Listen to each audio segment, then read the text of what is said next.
everyone, we're here at the Randall Museum in San Francisco, California. The museum was founded in 1938, but has been at this location since 1951, thanks to Josephine Randall. If you're ever in San Francisco, you want to go to the museum, this one is free. You can come to this museum at no cost, unless you have a group that's larger than 10, then they ask you to just get a guided tour. They also have summer camps and classes for reasonable prices. Let's go in and check out the Randall Museum. The museum houses a train area, a wood shop, a theater, and a natural history place that has live animals. All right, everyone, like I said, we're here at the Randall Museum. I want to introduce you to my friend Sage. Sage is a barn owl, and he's lived here at the Randall Museum most of his life. Barn owls are very common birds. They're actually found on every continent except Antarctica, and they're found throughout California.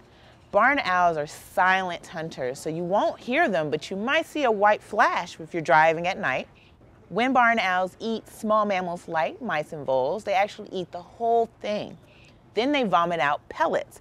The pellets contain the hair, the nails, and the bones of the animal that could not be digested in the barn owl's stomach. Sage actually visits with about 3,000 kids per year as a docent program here at the museum.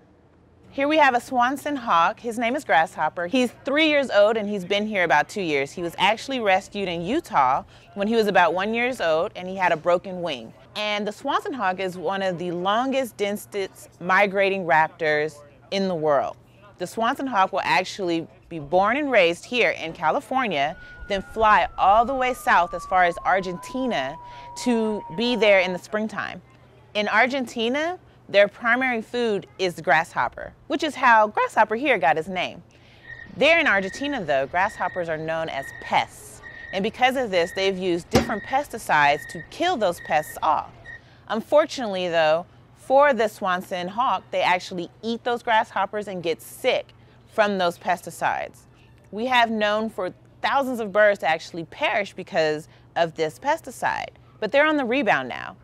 The United States and the Southern Americas have banded together to actually decrease the amount of pesticides that they're using in Argentina to allow these birds to rise in numbers. And we're happy to say they are starting to come back to California to roost.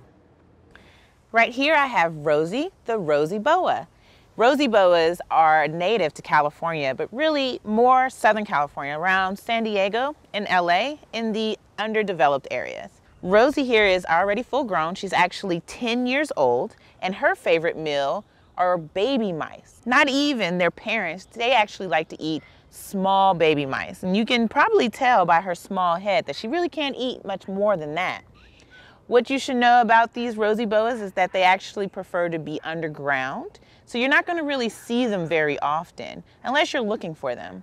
They actually are known to be good pets because they're very placid, but do not get a pet snake unless you absolutely know that you can take care of them. Always get your parents' permission before you do anything or touch any animal, even a very nice and sweet animal like Rosy. Here we have Dale. Dale is a desert tortoise. She lives here in the Randall Museum because one of the issues with the desert tortoise is that if you remove them from the wild, you actually cannot put them back with the native tortoises. This is because once they've been removed and they've gone to cooler temperatures like our houses, they actually can develop a lung disease. And if you return them to the wild after years of being in captivity, they can actually get that lung disease and give it to the native species. Another thing about desert tortoises is that their numbers are undetermined at this point. That's because of humans who are actually building in the desert. We're starting to build our homes in the deserts, or we're going RVing in the deserts, and we're disrupting their natural habitat. The desert is a very, very fragile ecosystem, so we have to be very careful how we treat the desert so that tortoises like Dale can have a place to call home. I've had a great day here at the Randall Museum.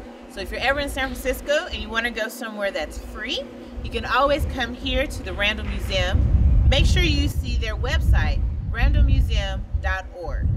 Now you're in the know.